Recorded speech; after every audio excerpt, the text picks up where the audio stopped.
nós vamos passar para pensar os sistemas econômicos. Bem, os modelos econômicos são abstrações teóricas para que a gente possa compreender a tomada de decisão e a relação entre as variáveis econômicas. Os problemas básicos da economia a forma da gente resolver os problemas básicos da economia vai indicar uma outra característica. O modelo econômico é um modelo em que eu penso a economia como objeto de estudo e a relação das variáveis. Quando eu falo do sistema econômico, eu estou falando de outro aspecto. Eu estou falando de quais são os princípios que aquela economia vai adotar para fazer a sua economia funcionar. Os países, eles procuram organizar a sua economia a fim de resolver com o menor desperdício possível os seguintes problemas: o que produz, quanto produzir, como produzir e para quem produzir. Quem é que vai receber o objeto dessa produção? Então, quando eu penso no sistema econômico, eu estou pensando nesse conjunto de instituições criadas pela sociedade com o objetivo de enfrentar os problemas econômicos básicos da organização econômica. O sistema, então, vai ser definido pelas forças produtivas e pelas relações sociais de produção existentes em uma determinada sociedade. Vai englobar o tipo de propriedade que eu estou adotando, se ela é pública ou privada, coletiva ou privada, o tipo de gestão da economia, se ela é uma economia centralizada ou se é uma economia descentralizada, os problemas de circulação das mercadorias, o consumo, os níveis de desenvolvimento tecnológico e de divisão do trabalho. Então, quando eu penso no sistema econômico, eu estou pensando nesse modelo de organização para a solução desses problemas econômicos. O que nós vamos produzir? Quem decide? Vamos pensar aqui. Quem decide o que vai ser produzido numa economia? Se nós vamos produzir soja ou se nós vamos produzir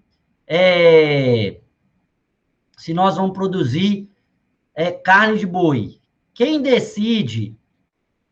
Peraí que eu perdi aqui. Quem decide quanto que nós vamos produzir de cada coisa? Quem decide como nós vamos produzir? E para quem produzir? Então, os sistemas econômicos, eles vão cuidar disso.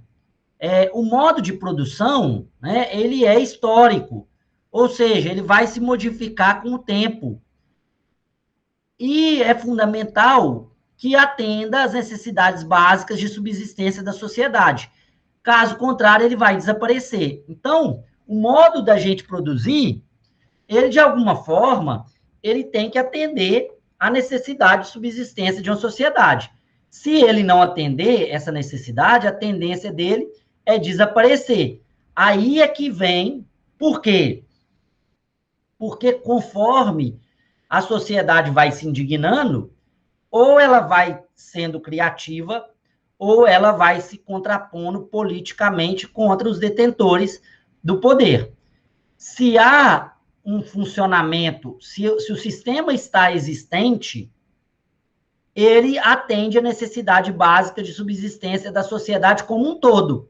Obviamente que pode haver, né, pessoas que estejam não atendidas, mas, de um modo geral, aquele modo de produção, né, ele está atendendo.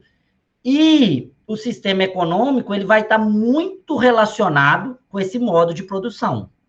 Qual é o modo de produção que vigora nesse período? E aí, nós vamos pensar nos sistemas econômicos com a relação dessas forças produtivas. As forças produtivas, elas consistem na tecnologia produtiva de uma sociedade. As características do conhecimento técnico-produtivo, as especializações e as relações sociais de produção vão ser essas relações entre as classes sociais dentro de uma sociedade. forma pelo qual o excedente social é apropriado. Então, quando nós estivermos falando em sistema econômico, nós vamos estar falando nesse conjunto de instituições que a sociedade cria para enfrentar esses problemas básicos da economia, e vamos estar falando como que as forças produtivas definem esse sistema econômico.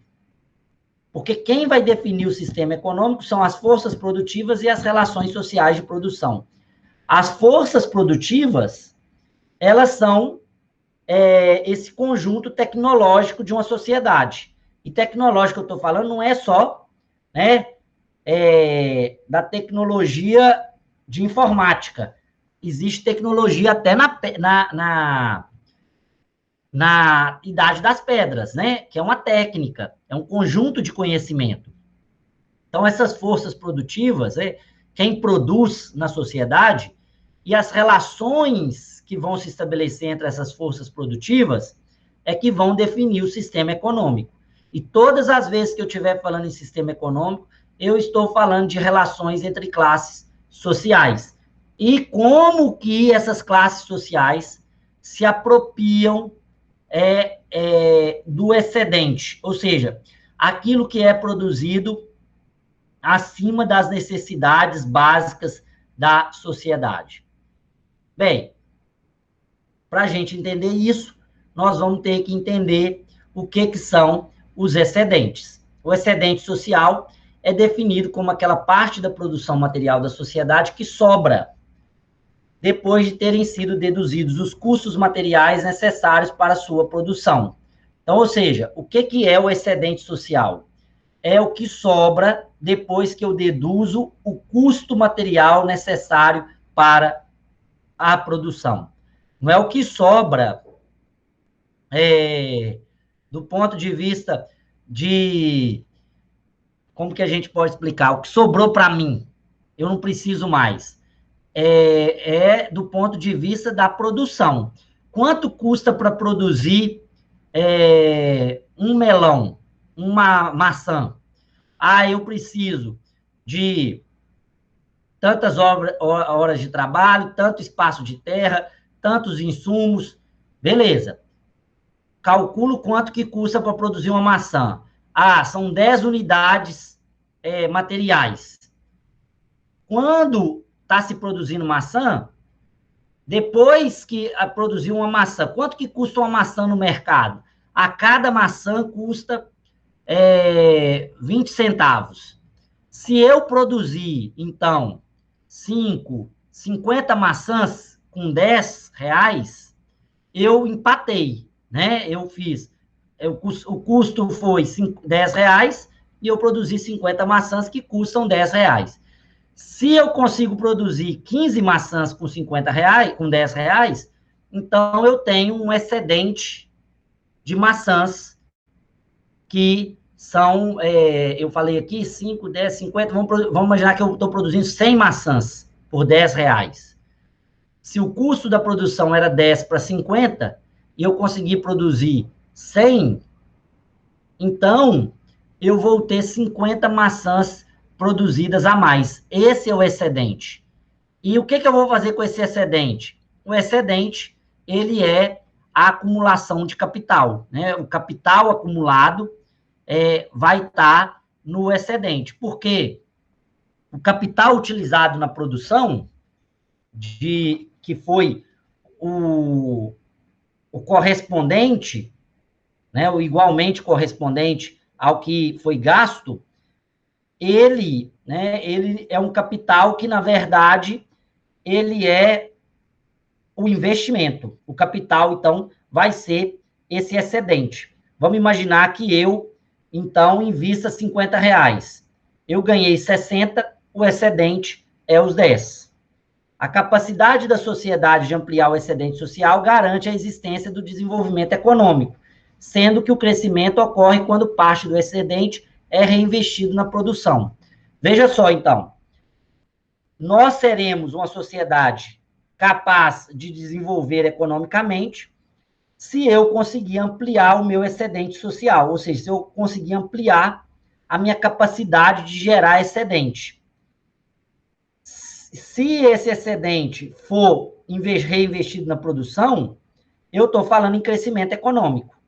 Falando que aquela sociedade está crescendo economicamente, ela está ampliando a sua produção. Ela é cada vez mais capaz de produzir. Se eu pego esse dinheiro e gasto no consumo corrente, por exemplo, eu vou para a praia, eu deixo de trabalhar, eu faço assim, já ganhei, né, a mais aqui. O que vai acontecer? Eu não vou ampliar a produção. Se eu não estou ampliando a produção, então eu estou fazendo um gasto que não está gerando crescimento.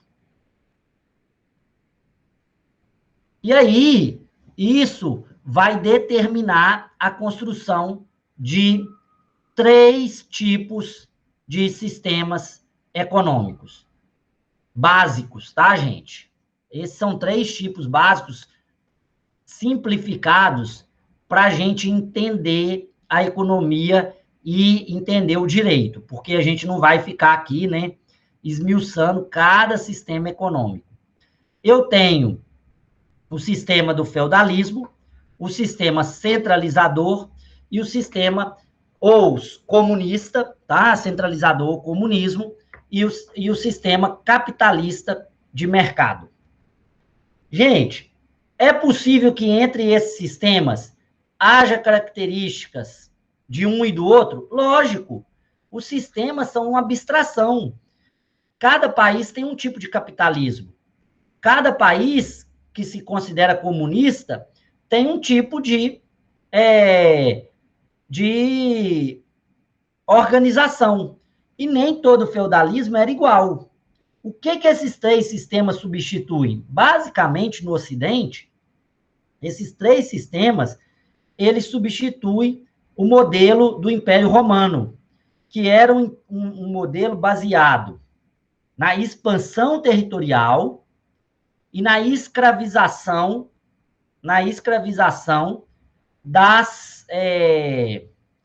dos povos conquistados. Então, agora, é verdade que lá no Império Romano não havia formas muito parecidas com o capitalismo? Havia, mas não era um capitalismo propriamente dito. Então, nós precisamos analisar esses modelos de sistema econômico como modelos ideais, tá joia? Que vão se relacionar ao seguinte: quando a gente for ver aqui feudalismo, comunismo, modelo centralizador, capitalismo de mercado, nós vamos relacionar isso aqui, ó. O que produzir, quem decide quanto produzir, como produzir, o que é feito com excedente, quem são as forças produtivas, quais são as classes sociais. É isso que a gente vai pensar nos sistemas econômicos. Beleza? Então, nós temos esses 3 tipos de sistemas econômicos.